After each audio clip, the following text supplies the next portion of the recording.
welcome to another episode of the Daily News Show at ohmTown. I'm changing the title around periodically just to keep me and everybody else on their toes. You just never know what the name is going to be. No, it's always going to be a Daily News Show. I'm Mayor Watt. That's my site. I run the place, and I hope that you go over to ohmTown.com and sign up, become a citizen. Today, like every day, since the beginning of 2022, I'm now up to, I think, 76 episodes. I do an hour-long show running down about 20 articles that my news aggregator, which is at ohmTown.com, reaches out, grabs headlines, a little snippet of the article, and then I grab about 20 of them and I talk about it. They all get funneled into 6 categories: create, news, education, entertainment, social, and technology. From there, I hope to launch 50 shows. Each one of them is a channel within these 6 categories. Some might be interesting, some might not be. To you, to me, they're all interesting. That's why I put them all together. But I hope you kind of dig this show and you follow me over here on Twitch. I am also on Twitter. I'm on YouTube. I got a Discord and the website. Hello. I am just fine. How are you?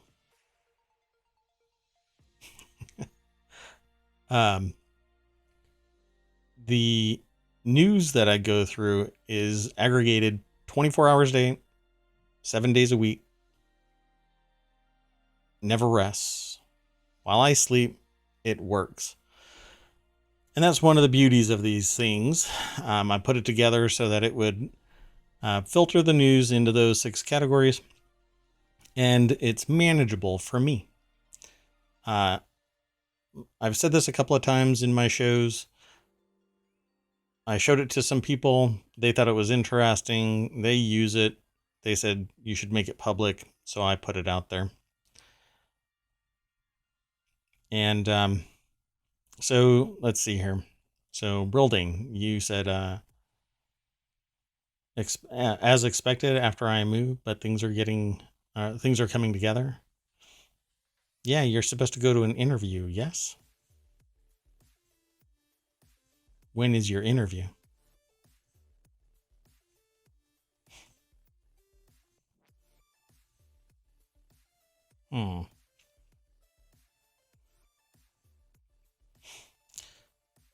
So, oh, you have some time.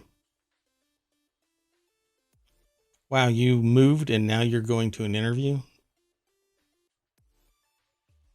That's like 2 of the most stressful things in a person's existence. Not to make the obvious turned into a sentence, but anybody who might be listening to this later, may not realize it, but Brildane moved for an interview and is about to go to the interview. And I'm sitting here making these, I guess, obvious statements for some people, but within the context of my show, there are 2 things that are really stressful for people. And one is moving. It's one of the highest rated things for stress. So I hope Brill is doing great and that everything is going to work out just fine, move and all. And then the other thing is an interview, changing jobs.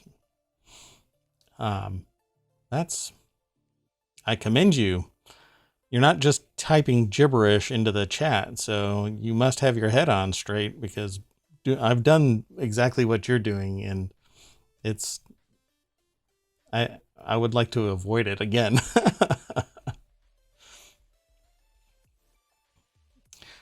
So I'll distract you. I'll go through the articles, and you can let me know if you dig these articles or not. So again, there's about 20 articles, and it's an eclectic mess. Some people call it a hot mess. Other people kind of dig it. But let's get on with it. Here we go. The first article is over in the Word and Tech channel. Again, I intend to bring these to ohmTown on Twitch, streaming an hour show. This is one of the shows where we talk about tech for an hour. And if you are if you want to co-host or host one of these channels that I talk about, or one that's on ohmTown, get in touch with me and we can chat about it. This here says Matter Smart Home Standard delayed until fall 2022. And just for reference, I don't read any of these articles beforehand. I just have experience pretty much in all of these elements, all of these sectors that are on ohmTown. And that's one of the reasons why it's created the way that it is. This here says Matter, which is the new smart home interoperability standard being developed by Google and Apple, Amazon, Samsung, and others, has been delayed. Expected this summer, and the launch has been rescheduled for fall of 2022. So I think this is going to end up changing, unless for whatever reason, and this is how it works. I click the link, we go over to the source, and this is where my aggregator got it from. And so that little snippet is just a beginning of what the site has. And this is an article that's written by Jennifer Pattison Toohey for theverge.com. And if this actually gets deployed and adopted by pretty much the juggernauts in the tech industry, everybody else will follow it. And if this becomes the new standard, I'm hoping that it is backward compatible, because smart homes, like my house, is pretty much all HomeKit. And so I can walk anywhere in my house and tell it to turn on lights or play radios or close blinds and do all kinds of stuff. And if it's not backwards compatible, people are going to be spending a mint trying to update their house area network. And it will probably not be very nice. They're going to get some blowback if they do that. It says this is not the first delay for Matter, which is an ambitious undertaking that aims to unite the smart home's disparate devices and ecosystems and make everything work together. Right now there's solutions kind of using Raspberry Pi and some custom code, like if this, then that. And it kind of, that middleware processes things and then sends it to disparate systems. Doesn't always work, but it is a possible solution. That said, if they can make something that is cross-platform functional, then kudos, I'm all on board. But let's keep on going through the article list. The next article is in the continuity report, and that's a channel that's about movies.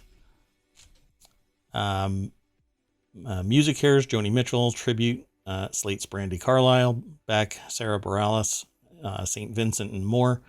A cast of 18 Grammy-winning and nominated performers has been announced for Music Cares Person of the Year Salute to Joni Mitchell, taking place on April 1st in Las Vegas. I think I read that they were going to be donating, that this is not just a tribute, but let me make sure that I'm not crossing my wires. This article is written for Variety.com by Chris Willman. And it has a bunch of people. You'll have to go over to the site to read the entire list, but like Pentatonics basically flew into fame by way of YouTube, as far as my recollection is. So, I mean, there's like a really broad swath of people that are going to be there, including Cyndi Lauper, for instance. So I think I read somewhere, though, that they were going to be donating to. Yeah, so the tickets for the benefit are available for purchase. And they have a link there, and it says individual tickets begin at $2,500 and tables are $25,000. And the proceeds benefit Music Care's mission to support members of the music community whose health and welfare are in crisis. Which happens quite a bit. Sometimes the deals that a musician gets doesn't necessarily support them long term. But it's that kind of thing is waning, mainly because of more people are involving attorneys that represent them better than historically people signing contracts that haven't really been in their best interests. The next article is over in the Word in Tech. And it's Lego's new Back to the Future set finally does the DeLorean right. And it says here, Lego has debuted a new Back to the Future DeLorean set, recreating the time-traveling car from a film series with its most accurate brick model yet, one that, unlike the original 2013 version, actually looks like the iconic vehicle. I clicked this because yesterday I actually watched a YouTube video about how perhaps somebody could come up with another Back to the Future Part 4 movie, even though it's basically been prohibited. Everybody that's involved in it has already said, no, we won't do it, do a fourth one, we're done. But I thought it was really weird that this popped up in my news right after me watching a video about the specifically the DeLorean and how it plays a fundamental part in Part 4, like it would always, but it was supposedly destroyed at the end of Part 3. So the writer came up with a new story, pardon me. But let's click this link and we'll take you over to the site. This is an article by Shane Gartenberg over at The Verge. And it says, if you're going to build a time machine into a car, why not do it with some style? And I agree. And now I want that model. Kind of a Lego nerd. And I like this version of it. This looks pretty cool. And yeah, it looks really close to the DeLorean from the movies.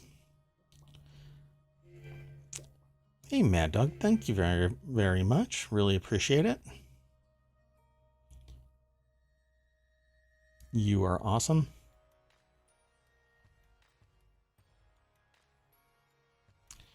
The set is $169 and it's 1,856 pieces, which is pretty much in line with the standard pricing.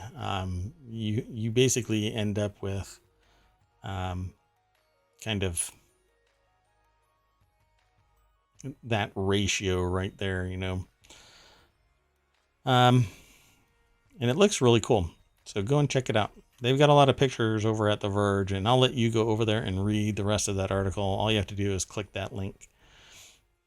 The next article is in the continuity report, and it's the 45-day release window is the new normal. It says Cineworld Chief Mookie, I always mess up this name, Greidinger. There we go. So the theatrical release windows, the period of which fluctuated between the pandemic, have stabilized at approximately 45 days, according to Cineworld Cinema Group CEO Mookie Greidinger. Speaking at an earnings call after the group posted revenues of $1.8 billion for 2021 on Thursday. That may or may not be big money compared to pre-pandemic and what might come post-pandemic. Let's see here. This article's over at Variety, and it's written by Naman Ramachandran. And it says here, expanding on the theme, Greidinger said that films which are likely to generate 80% of the box office will have a minimum 45-day window at the box office, with the studios looking at an even longer window than this for some titles. Yeah, I don't know. With the pandemic happening, we'll have to watch this and see. There will be movies that have shorter windows. Some of them might even go day to day. I'm not sure that we will show them We are analyzing case by case. We have deals with all of the studios, and some things are more flexible and some are less. So we'll see if the box office makes a good recovery and everything returns. But based on more anecdote and my perception of things, it's going to be rough. People have become familiar and comfortable with watching movies at home, and they don't really necessarily see a reason to go out, at least not yet. I'd say give it another 8 months. So this next article is Amazon closes an $8.5 billion acquisition of MGM. Amazon has closed its $8.5 billion acquisition of MGM, first announced last May, and the company said Thursday. Per Amazon, the storied, nearly century-old studio with more than 4,000 film titles, 17,000 TV episodes, 180 Academy Awards, and 100 Emmy Awards will complement Prime Video and Amazon Studios' work in delivering a diverse offering. So let's go over to Variety. They pumped out a lot of information in the last 24 hours. This article is over at Variety and written by Jennifer Moss, Maas. And it's an amazing acquisition by Amazon. And Amazon's doing all kinds of stuff in the media space. They just launched a product that's in beta called AMP, where you can stream your own radio. Now, there used to be another website that was doing similar, 365 something or other, or something 365. I can't remember what it was called. Let me see if I can find it real quick.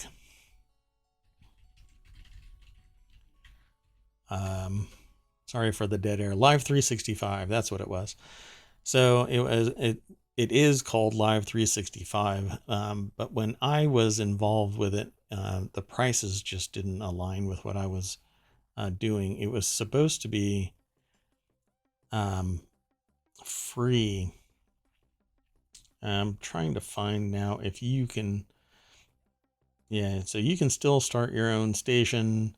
You get the licensing, and I thought that it was a great solution, but all the time that I wanted to do this, I wanted to do kind of on-demand video, and not on-demand video, but on-demand audio. So I wanted people to be able to call in or email me or text or whatever, send a carrier pigeon and do on-demand audio or radio station. Yeah.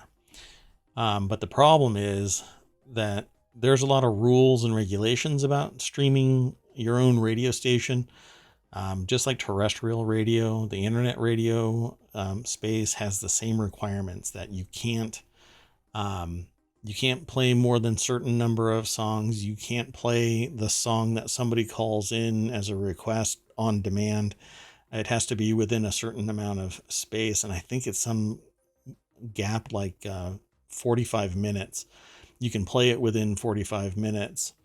But not on demand. You have to wait a certain amount of time and then play it. And there's a lot of tracking and stuff like that. So with Amazon releasing AMP, it's an app-driven interface. You can use your phone or iPad or some other tablet or something, but it isn't a website like 365 Live 365 is.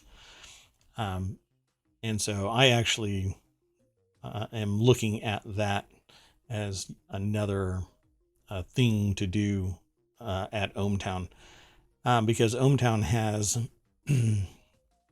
a channel that I want to launch, and I'll just use the next article as an excuse to show it. But under entertainment, there is a channel that I want to launch called Mix War, where people can take music and mix it up. The only problem is that licensing is a real pain when it comes to music. You have to clear samples. those samples you basically, to clear a sample, you have to get permission from the author of the sample. And it isn't as easy as it sounds, because in any given song that you might sample, there could be a dozen people that have worked on it and have legal standing, have rights in that intellectual property. And so you have to get permission from every single person. Sometimes they want money, sometimes they just want credit. But in all ways, if you take somebody's music, even as a sample, and then throw it into your song, it's a copyright violation, and you would have to defend yourself in court. So it's a very complex space to exist in, the whole music making and streaming and things like that.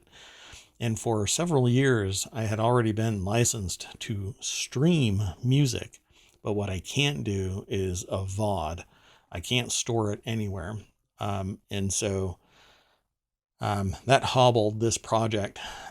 For the last 3 years, I haven't bothered pursuing this because I've been paying for it, but I am prohibited from storing any, I guess, retail mainstream music as a VOD. I just happen to have licensing for certain things like Pretzel Rocks that allows me to stream their music, but it's licensed even for the VOD.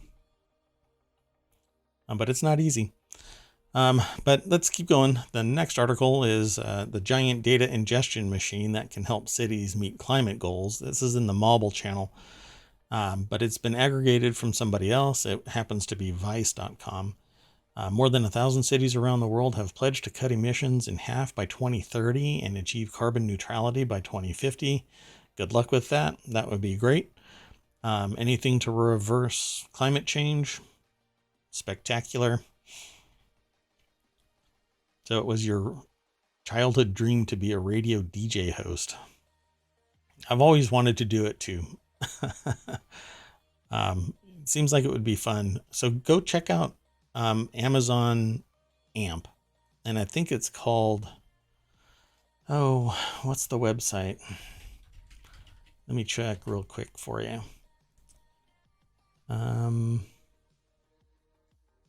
Sorry for the dead air. It's onamp, onamp.com. And you can just spin it up right there from your phone. You basically create the radio and select the music and thousands of songs. It's pretty amazing.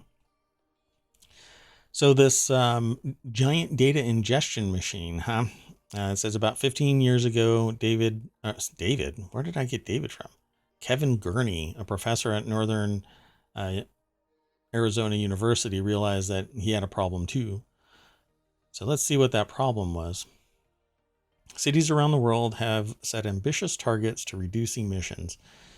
And let's see where Kevin Gurney was that the problem was that experts had a good idea of how much carbon dioxide was being emitted globally based on atmospheric readings, but had difficulty tracing those emissions back to individual regions or sources. That's interesting. So what they created a bunch of sensors to gather some telemetry about where it's coming from.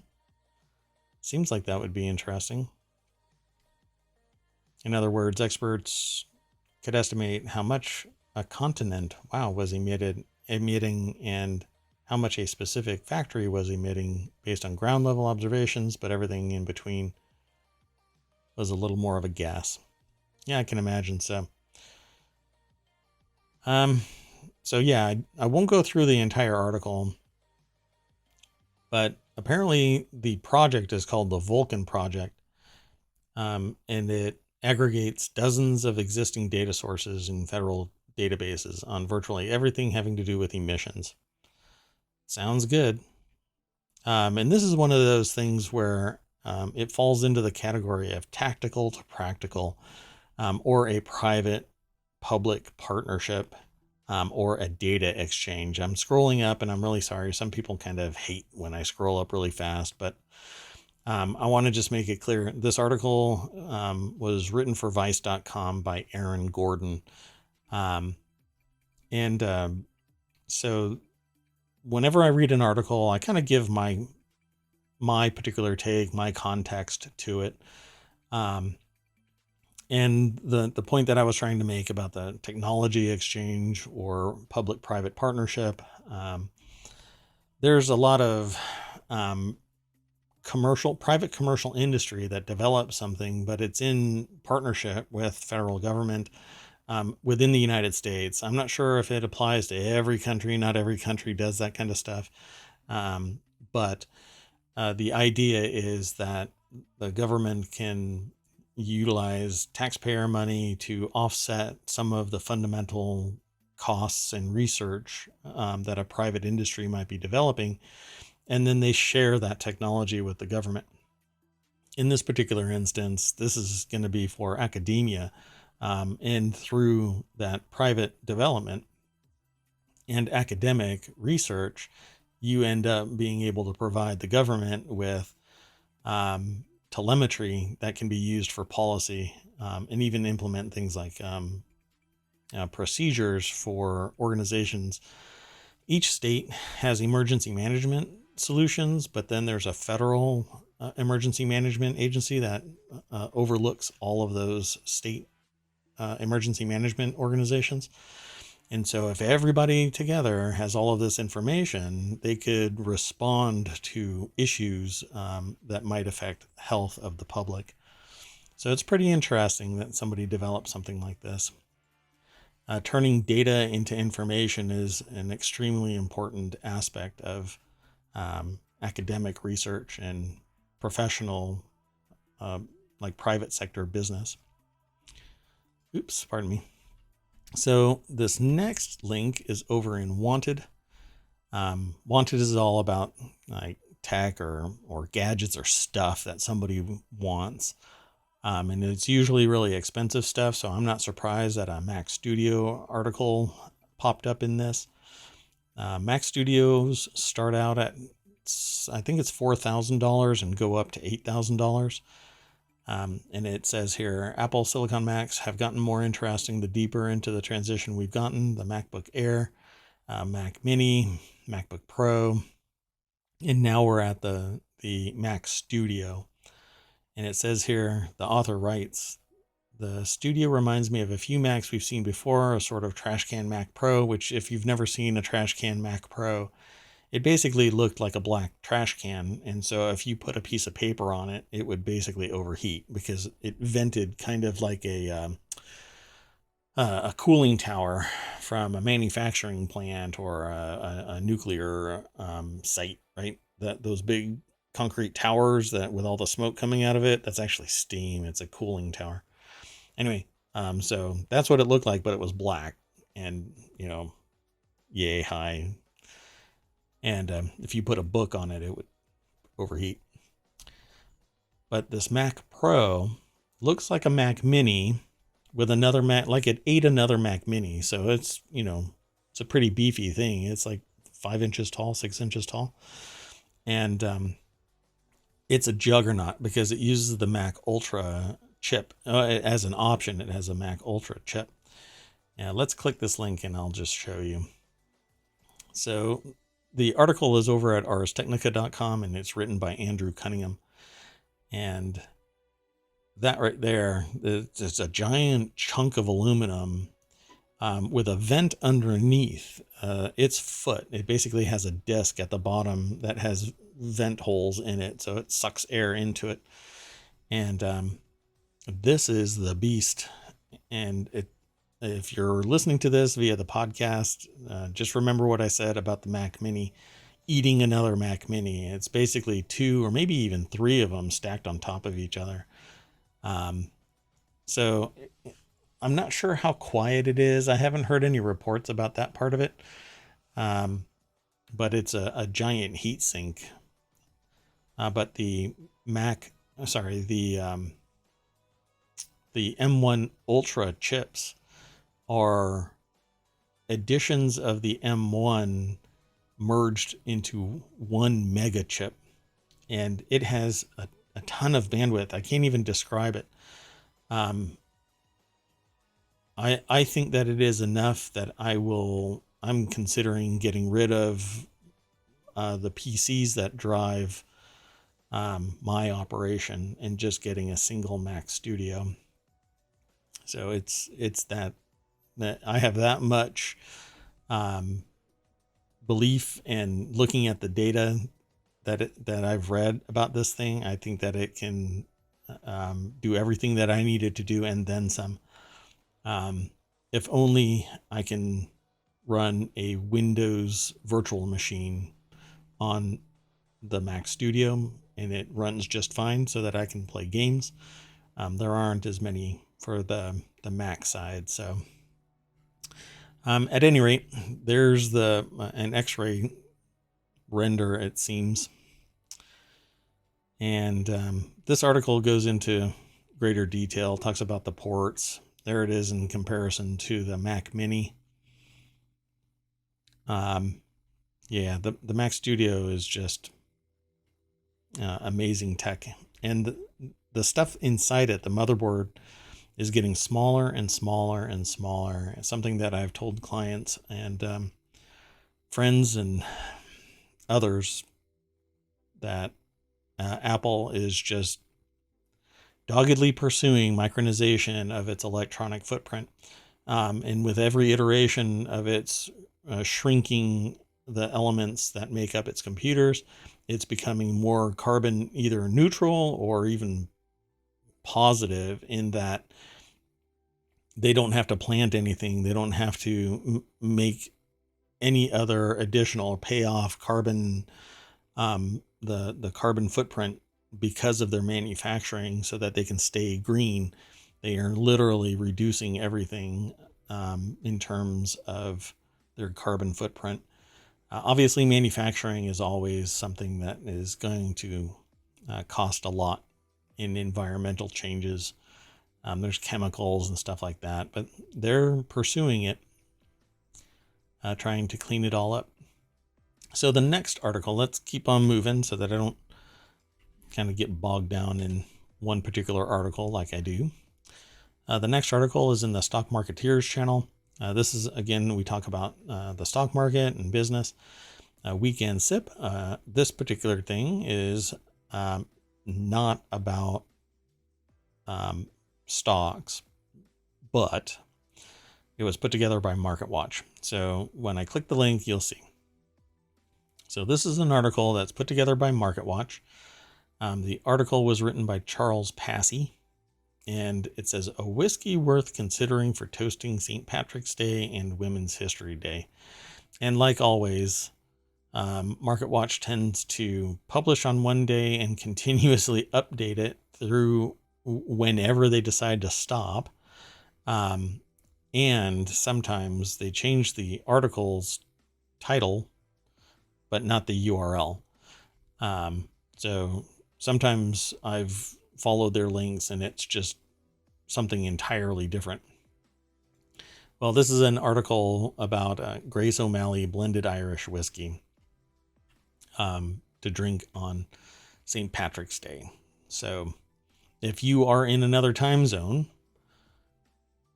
like I know Brilding,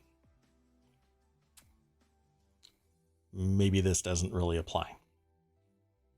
And by the time anybody watches this at YouTube or listens to this in Apple iTunes or podcasts, it won't be St. Patrick's Day anywhere. So I'll just move on. But any whiskey at $40 is probably a pretty good whiskey. And maybe I'll go hunt it down. Although for the next 90 days, I'm not drinking alcohol and I'm avoiding sugars and I'm already twitching. And by twitching, I mean not twitching, Twitch TV. I'll just move on. Sure, good for me.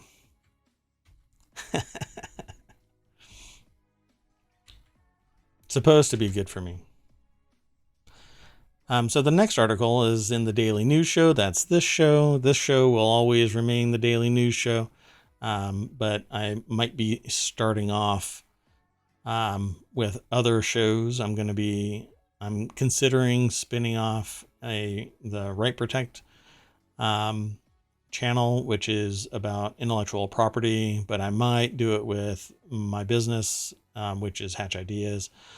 I might, one or the other, I'm going to be talking about intellectual property, copyright, patents, and how it kind of all blends together with the main theme of all of my shows, which is the merging of business, technology, and society. So this here is an article that's very serious. And so I just want to warn anybody that might listen to this that it involves guns and school shootings. And the article's title is Ghost Guns Showing Up in School Shootings. Expert fear the trend will get worse.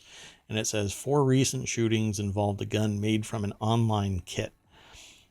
So you click the link, and this is an ABC News article, and it has a picture that might be upsetting. So if you're watching the video, I've scrolled past it, but you can go over to the ABC News website by following it either in the description or in the, pardon me, let me pause this. Either in the description at YouTube or in the description of the podcast or at Twitch. But it says the suspected shooters used a ghost gun, and a ghost gun is a firearm that comes packaged in parts, can be bought online and assembled without much of a trace, which experts warn are becoming increasingly dangerous. From my understanding,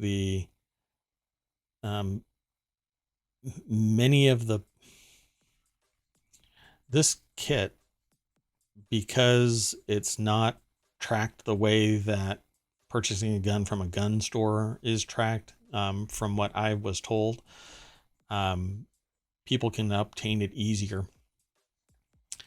And some of the parts are manufactured in a way where the material part of it is not detectable at metal detectors. So basically the lower receiver and maybe the slide mechanism, there's different parts that are untraced. And so all you have to do is put all the pieces together, and you've got a functional gun.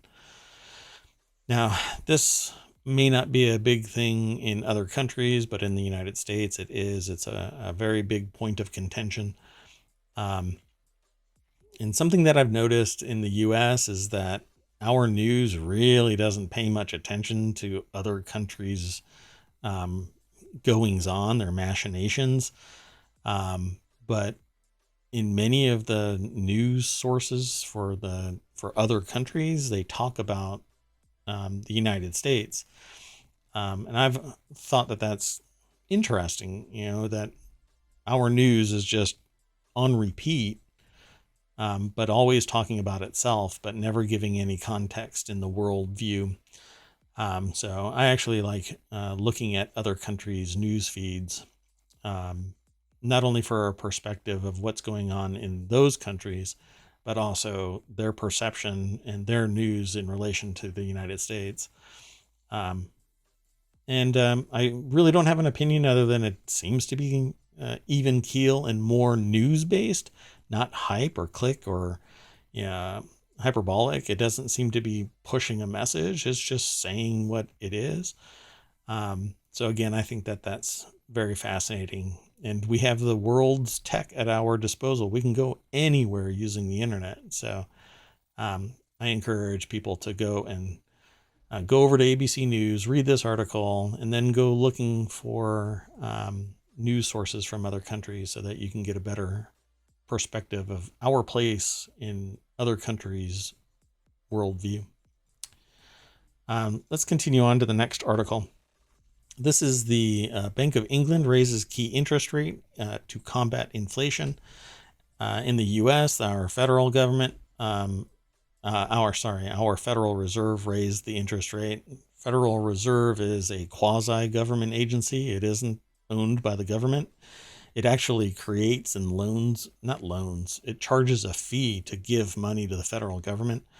And it sets the foundation policy, interest rates, and pretty much everything at the foundation level of U.S. economy. And then there's central banks in other countries, all part of the same mega system. So if you've ever watched Game of Thrones, yeah, I think it's the Iron Bank, right? I think that's what they're called.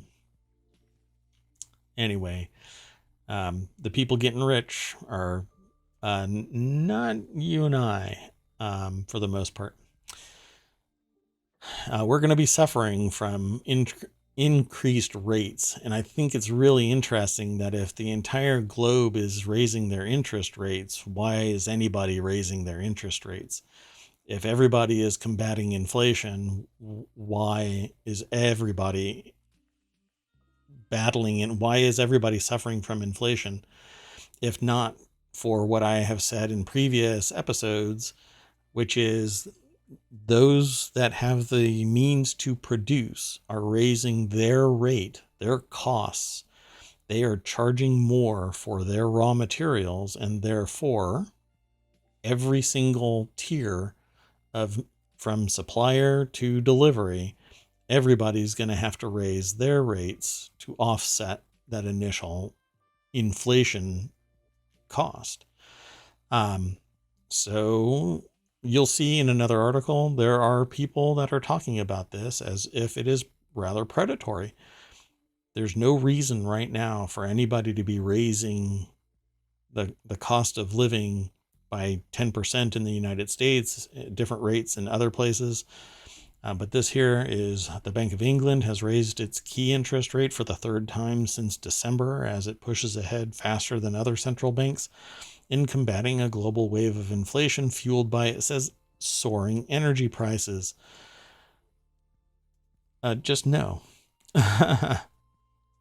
We have had high energy. Well, we've had the same thing. Prices for oil increasing and decreasing.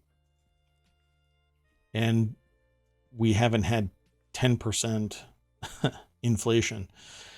So this says the Bank of England has raised its key interest rate for the third time. So why 3 times? Well, supposedly it's to put the brakes on inflation, but you're not going to put the brakes on inflation because the interest rates and the cost of everything is increasing. All you're going to do is hobble people purchasing things, which in turn hobbles the government because there's no taxation in the United States. There's different taxation in other countries, so it doesn't always apply the same way. But incomes are still not increasing at the pace of inflation. So why are costs increasing? Because it's definitely not just the cost of, and when they're talking about the cost of energy, they're talking about oil. So it's a little bit, there's something else going on, and I haven't been able to research it enough to make something that doesn't come across as conspiratorial. So before I continue, I want to make sure that I gave the author's name for the Ghost Guns article over at ABC News was written by Ivan Pereira. Pardon me.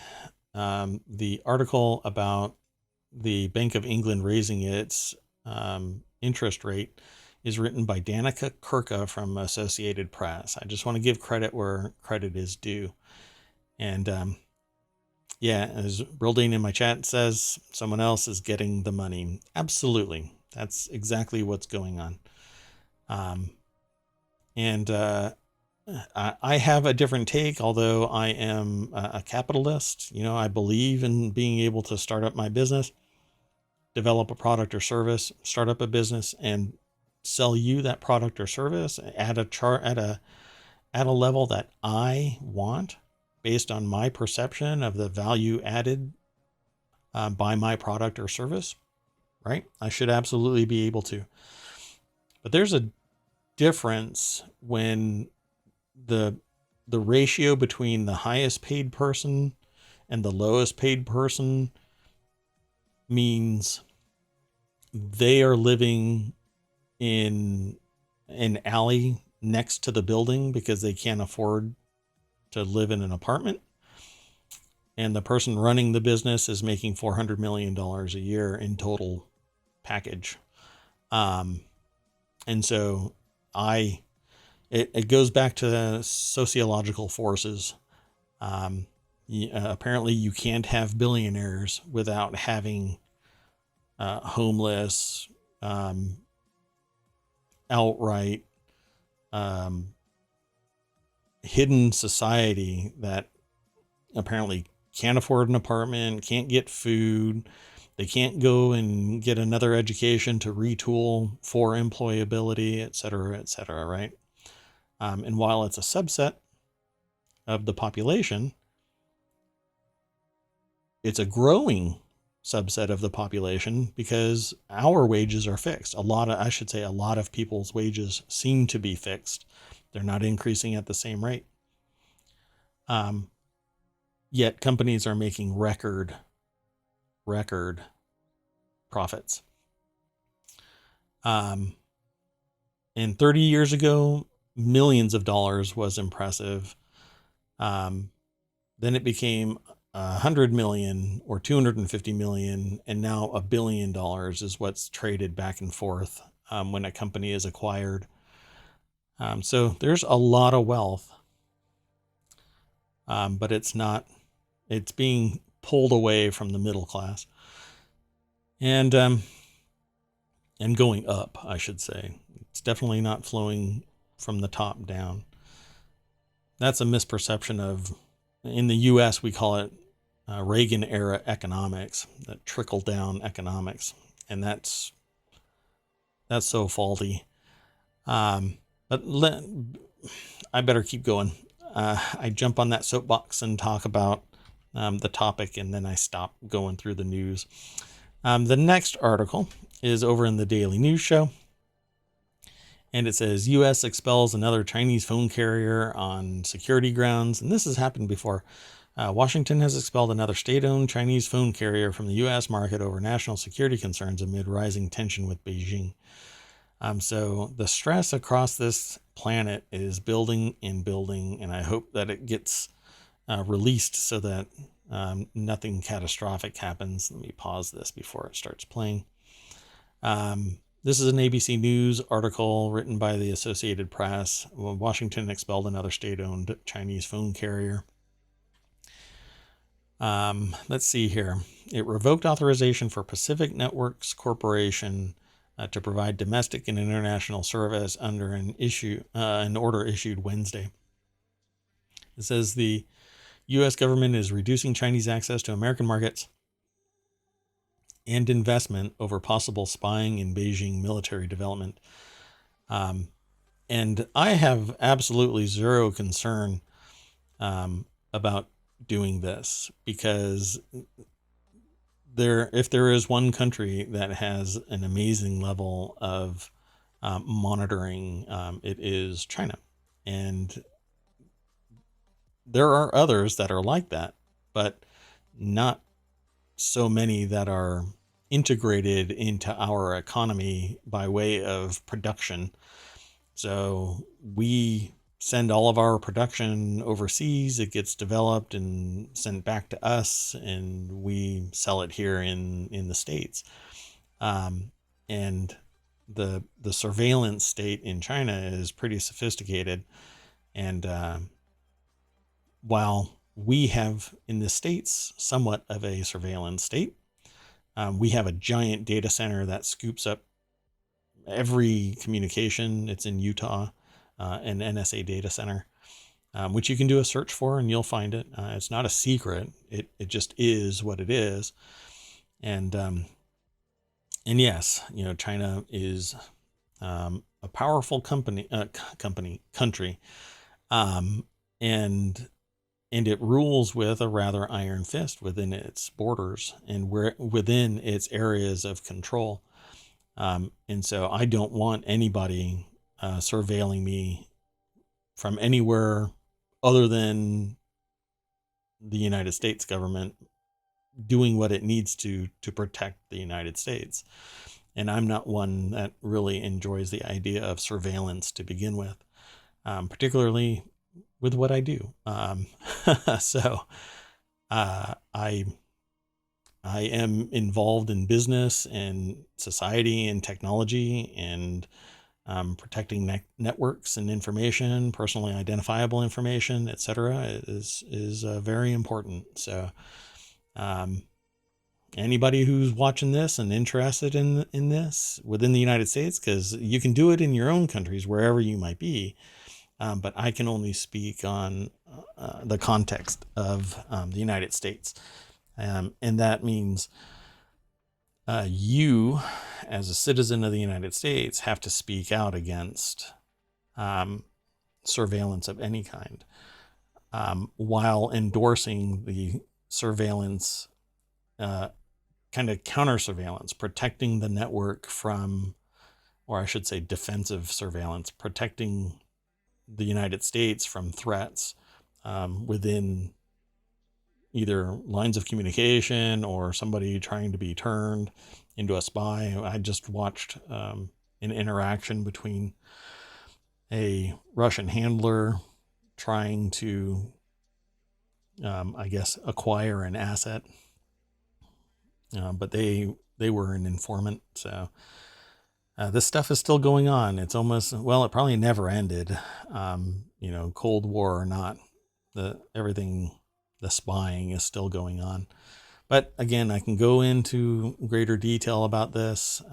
I've got experience with my information being exfiltrated from government agencies, and I've watched enough. I've seen enough news where I know about hacks where intellectual property technology has been exfiltrated from defense contractors, and then suddenly there's that product is showing up on foreign soil, slightly modified because they don't have all the data, but it still exists. So in this particular context, I don't like surveillance unless it's stopping somebody from doing harm to, the United States or its partners. And in general, I'm against any type of conflict. We're in the 21st century, and we have an entire world of technology that can stop a lot of things from happening, yet it's continuing. I mean, Ukraine is still having to deal with this crap from Russia. So let me continue on. And the next article is in the Daily News Show. It's why it's obvious members of Congress should not be trading stocks. And for some context, let me read the little snippet here. It says, it's long past time for our nation to modernize federal ethics laws and regulations to meet the expectations of the overwhelming majority of Americans who want to end corruption in public office. And I'll just click this link and we'll go over to it. And it says, so Brodane says, I more consider myself a citizen of the world, and I'm not particularly patriotic to my country. I think it's horrific. We are still fighting. Yes, I think it's horrific. We are still fighting. But the hawks, the war hawks, will say, well, we're defending freedom or we're fighting a good cause. I think that it would be better for society to utilize our assets to solve the world's issues and not just find a way that we can stamp out somebody else. It's a horrific sociopathic perspective that I don't agree with. War is not the answer. It makes more enemies than solutions, because you can't stamp out an ideology. Usually it's oppressive things it's oppressive governments And every time I say something like this, I want to remind whoever might be listening, I don't believe in an organization is bad. I don't believe in a government is bad. I don't believe in a country is bad. I believe that there are bad people in it and happened to wrest control from less sociopathic people.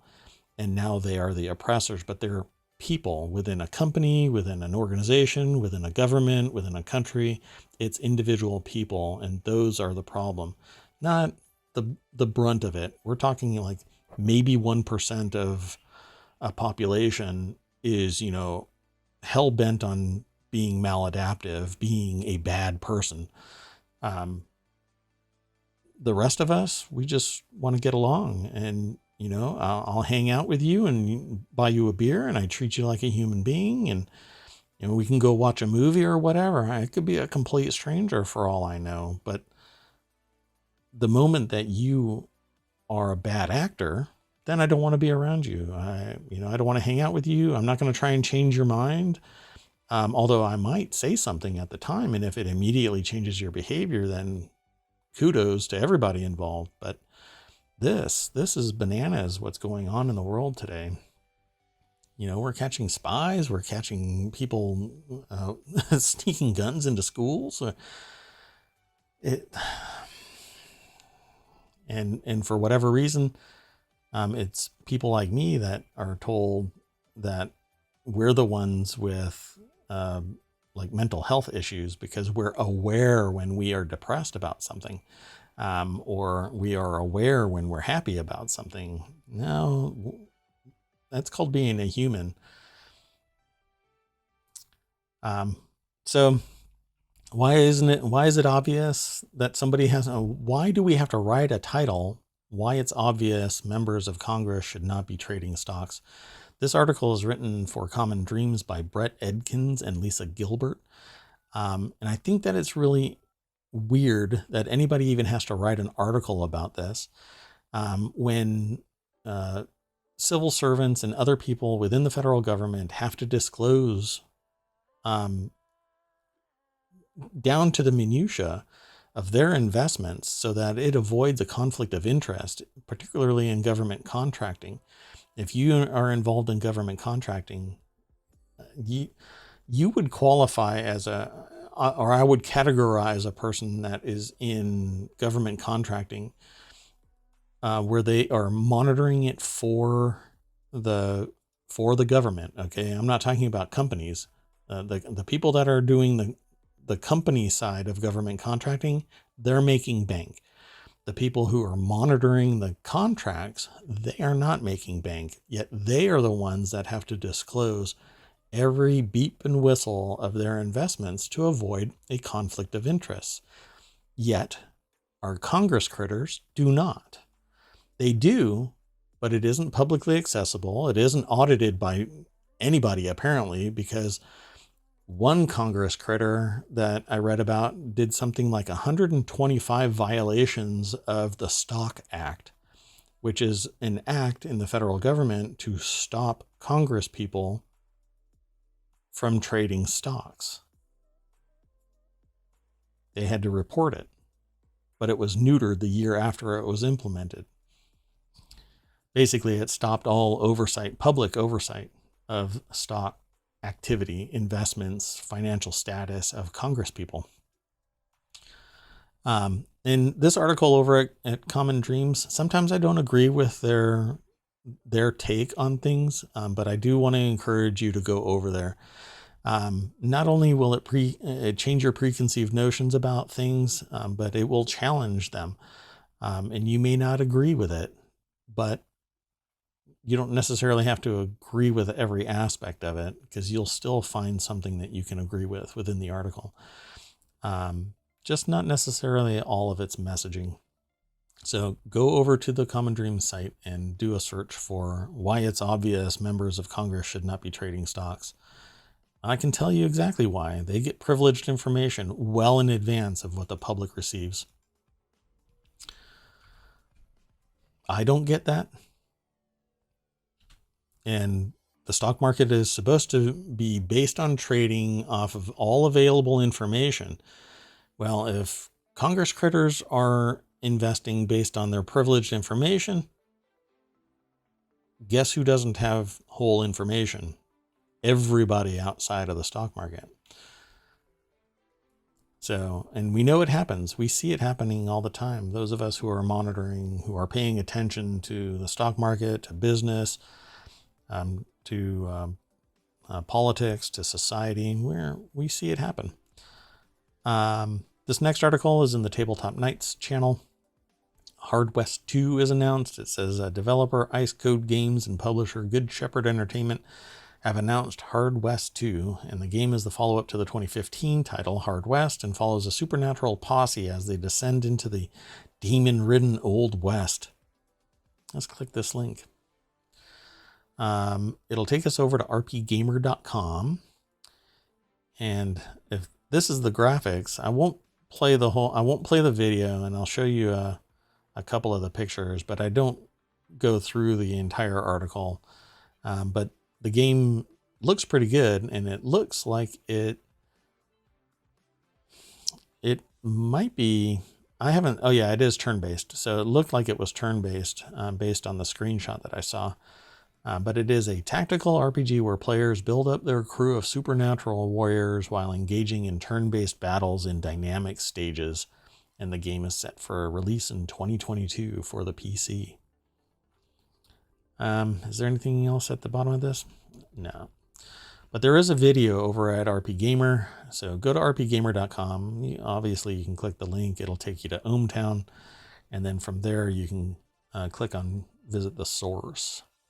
So this next article is Tabletop Nights. This is Solasta, Crown of the Magister, Lost Valley paid DLC campaign and free multiplayer update set to release on April 14th. So if you're into Solasta, you'll see a pretty big update coming on April 14th. Let's click the link and I'll take you over to rpgsite.net. Oh, I did it again. I didn't say who wrote the article for Hard West 2, so I'm going to back up. The article on rpgamer.com titled Hard West 2 Announced is written by Zach Webster. Now, the Solasta article is written by Adam Vitale, or Vitale, Vitale. And it says here, Tactical Adventures has announced a new campaign for Solasta, Crown of the Magister, titled Solasta Lost Valley, and it's set to release on April 14th for $12.99 US and €12.99 Euro, but it's only £10.99. So you know what you should do? You should go all the way over to the UK and pay for this game in pounds and then come all the way back to the United States and you'll save $2. What a deal. So they're going to say also here in this article, a free multiplayer update will launch at the same time, which allows 2 to 4 players to play through a story together with online multiplayer. And a multiplayer beta test will run from March 17th, which is today, through the 21st. So get in there, go do a search for Solasta. Yeah, and you'll have to go over to the site to get the rest of the information. Again, I just want to tease you into visiting the various sources of this news. And of course, you can chat with me here in a Twitch chat. This next article is in the Distillerist channel. It's basically talking about adult spirits, not the ghosts, but the drinking spirits. And it says here, Dublin-based Teeling Whiskey is teaming up with Air Rianta International, ARI, to launch a limited edition single cask whiskey as part of a new series. And there's more of the snippet on ohmTown, but let's go over to the source. And it's thespiritsbusiness.com. It's written by Nicola Carruthers. And Teeling has a really good following, and I haven't had anything from Teeling yet, but they've got some I've been told, 12-year-old spirits that are very good. I can't describe it any other way than that. But they say a single cask that topped the votes was a 12-year-old single malt Irish whiskey that was finished for 12 months in white port casks. And the whiskey is bottled at cask strength and is non-chill filtered and limited to 300 bottles. So you can expect this to be a little more expensive. Let's see, it's priced at 123 US dollars, and you can translate it into another currency for a 700 milliliter bottle. So $123 is pretty pricey in the average sense of whiskey, but for limited edition special blend, it's not even a blend, it's single, and cask strength, it's worth $123 easy, and based on the Teeling name. Go and check it out. Maybe you can find it somewhere. The next article is in the Distillers channel as well. 10 Irish spirits to toast St. Patrick's Day. You can always say that in an alternate universe, it's always St. Patrick's Day. So enjoy your drink. Again, just so you know, I'm transparent. I am not drinking for the next 90 days any alcohol. So I guess take my leaning into alcoholic drinks in this episode as maybe a cry for help. I'm not sure. I'm doing fine, but I guess subconsciously I wanted some drinks. Let's click the link and just go over there and I'll show you. This is another thespiritsbusiness.com article written by Melita Keeley this time. And of course it has shamrocks on the as a cover art, which is a photograph of these shamrocks. At any rate, they go into the drinks that they are recommending, these 10 Irish spirits. Carlo Cuttings is one, Bart's Blended Irish Whiskey. I've never heard of the Muff Liquor Company, but apparently there's one called Muff Liquor. Jameson. Yeah, Jameson is big. If you're not much of a drinker, Jameson is big. Not that I'm trying to get you to drink, but okay. So I showed you a few of them, but you can go over to thespiritsbusiness.com and read the rest of them for your own. Now, the next article might trigger somebody because it has a decidedly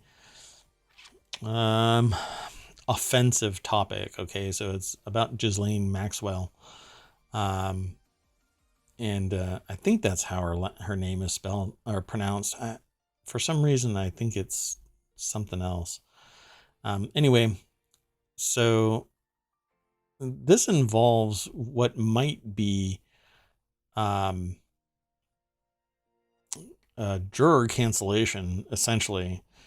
A reason for somebody to appeal the outcome of their case, their court trial, I should say.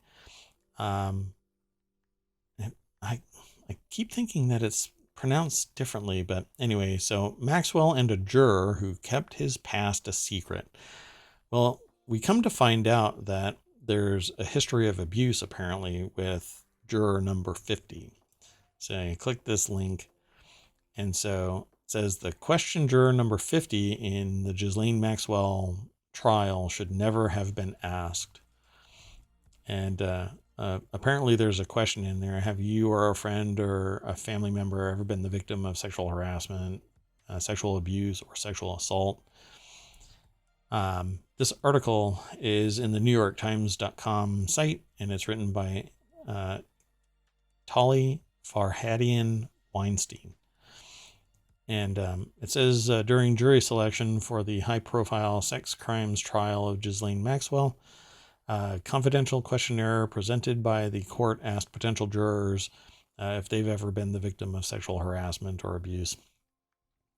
And juror number 50 checked the box for no. After the trial, juror number 50 revealed that during deliberations, he told his fellow jurors that he had been sexually abused as a child and for years and kept the abuse secret. And the court must now decide whether juror 50's failure to tell the truth requires invalidating Ms. Maxwell's convictions and granting her a new trial. And so there you have it, exactly what I said.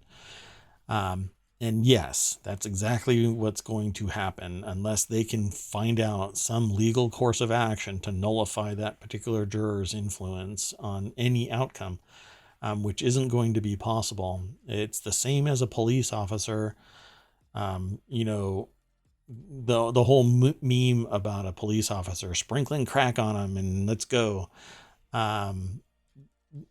If there is any sense of impropriety in the outcome of either an arrest or a prosecution, they end up auditing everything involved. You know, every single case that the officer was involved in, every trial has the potential to be immediately appealed so that they can prove, well, that evidence or this evidence, this is a societal and systemic issue. And so because this juror disclosed after the fact that they lied in one of the most important cases to bring justice to the criminals that perpetuated these acts on human beings. I'll just say human beings. It doesn't matter, you know, I mean, it only gets worse, but the more I talk about this, the only thing you can say is it gets worse. Because of this, now there's going to be additional expense. There's going to be limited or no closure because all of these people are going to have to go. They may have to go back and retell their story instead of just having the transcripts for review and it being heard by a judge. This may go back to a full trial. Just kicking the can down the road to what may be an inevitable outcome about Ms. Maxwell, because there's quite a bit of evidence, apparently. So it says the Sixth Amendment entitles every criminal defendant to a trial by impartial jurors. Bingo, that right there. They are not impartial, but we all have our biases. As human beings, we all have our biases. The problem here is that when you are asked about them and you don't disclose them, it invalidates your entire message. So this will continue, and you know, hopefully it gets remedied swiftly. But I have to state that I entirely agree with the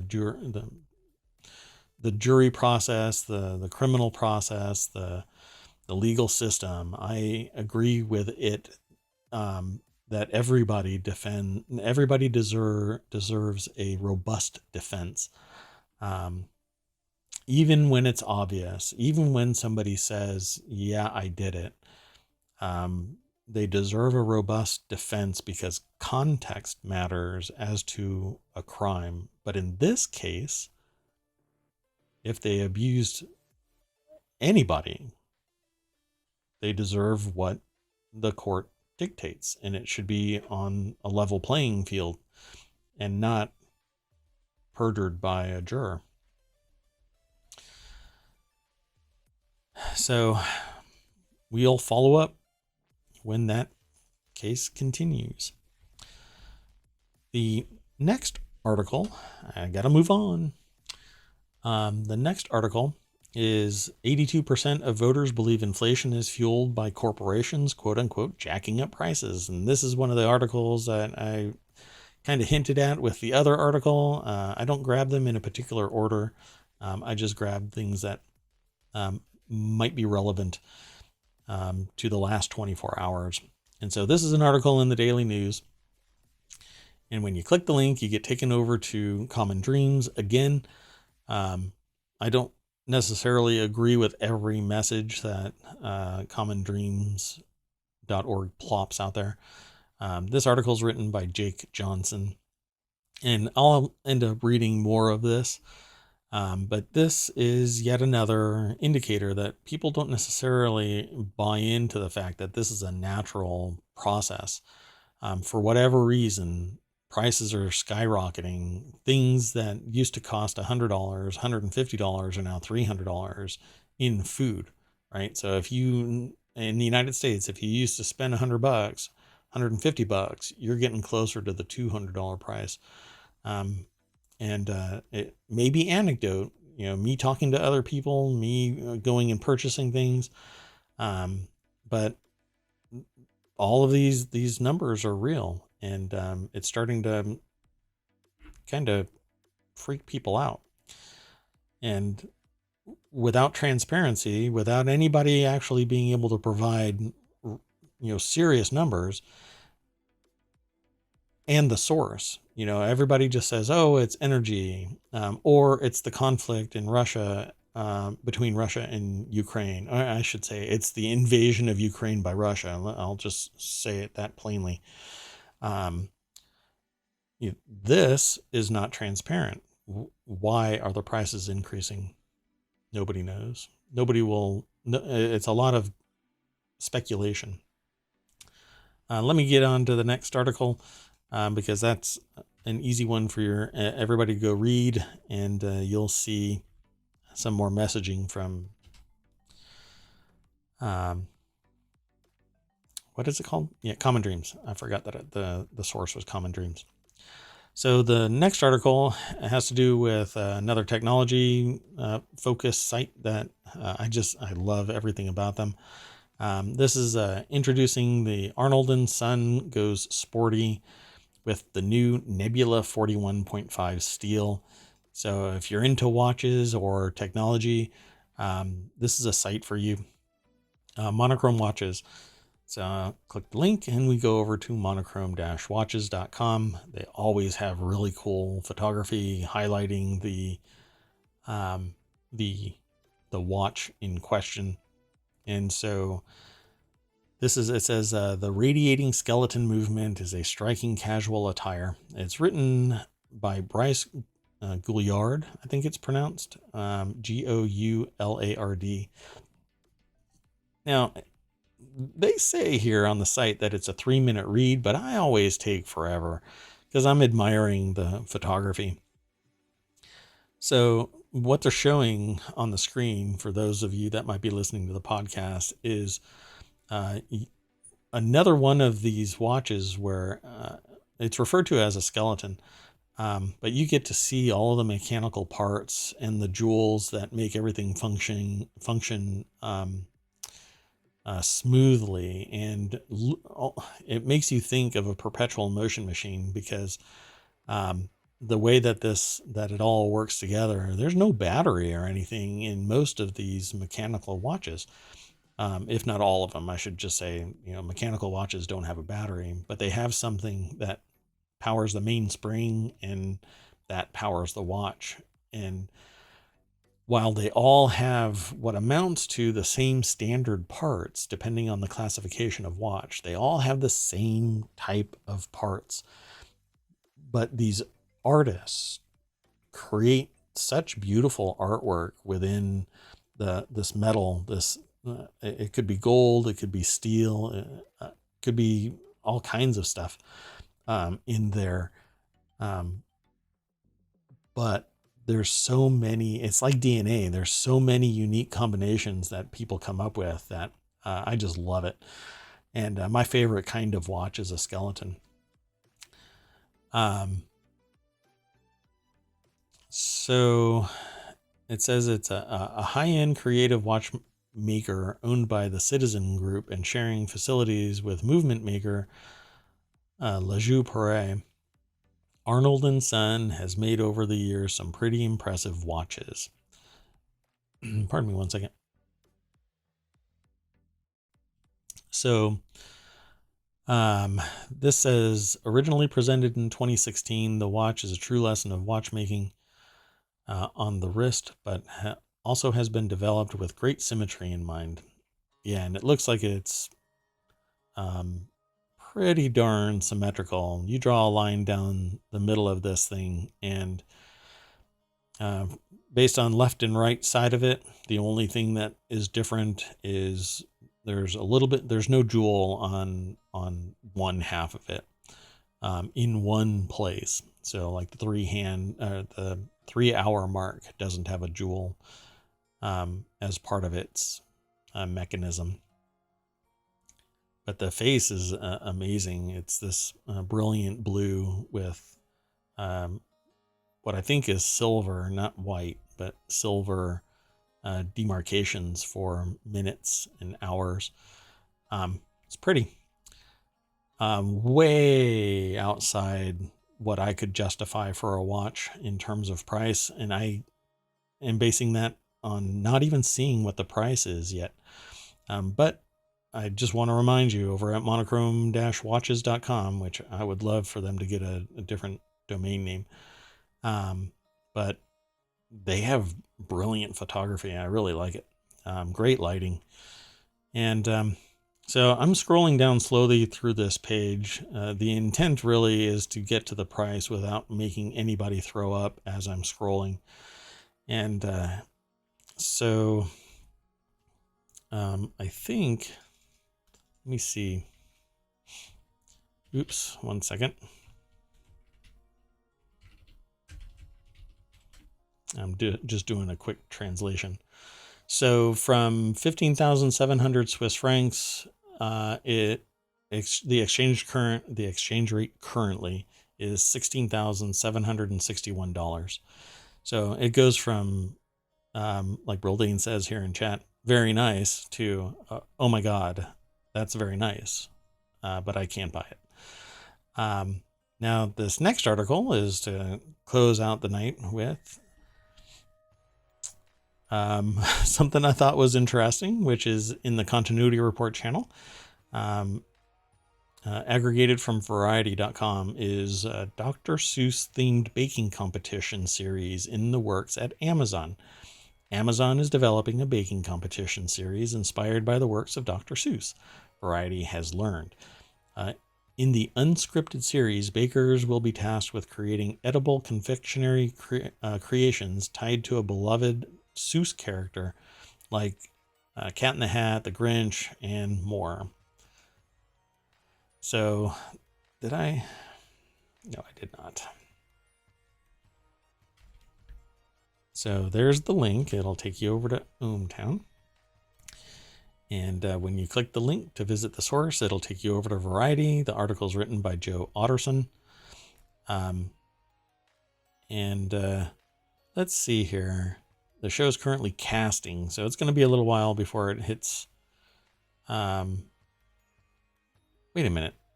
The show is currently casting. It is produced by Amazon Studios, Dr. Seuss Enterprises, and Super Delicious. Super Delicious has previously produced shows like Cupcake Wars, School of Chocolate, Cake Wars, among others. And it says, oh, this is a different one. Okay. So Amazon's current slate of unscripted shows includes the upcoming series Lizzo's Watch Out for the Big Girls, as the celebrated singer searches for backups dancers to join her on tour, and that show debuts March 25th. I thought it was saying this unscripted Dr. Seuss Bake Off show is going to be. So let me scroll back up. So it doesn't have a name yet, right? Okay. And they've ordered other series based on One Fish, Two Fish, Red Fish, Blue Fish, Wacky Wednesday, Horton Hears a Who. Animated specials are in the works for The Sneetches and Thidwick, the Big-Hearted Moose. Let's see. So green eggs and ham and some good old One Fish, Two Fish, Red Fish. Wow. Coming to a TV near you. Yep. Which is interesting. Dr. Seuss, it's basically about learning to read and saying these things in a wacky, entertaining way. That if my memory is sound, that was the creation of Dr. Seuss books. So, translating them onto TV, of course, you know Dr. Seuss.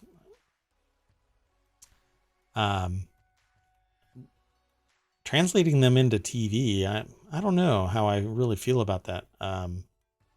There have been other things about Dr. Seuss, but I don't know how it'll translate into it's going to be limited. I'm sure people will love it. It's not going to run for like 15 years or anything. It's going to be one season, as far as I could tell. But maybe it has legs. I don't know. It'll end up over on. Did it aggregate correctly? Yeah, it did. So it'll end up on the Continuity Report channel, and we'll end up talking about it there. Because, again, I'm hoping to spin up more shows as time permits. So, with that is the last article. But I'm going to go back to the very beginning of all of my articles and show you the front page of ohmTown again. And this is what it was. And I've been making a lot of changes to the infrastructure of ohmTown. So hopefully it doesn't break tonight. It actually broke yesterday, 2 hours before the show. And it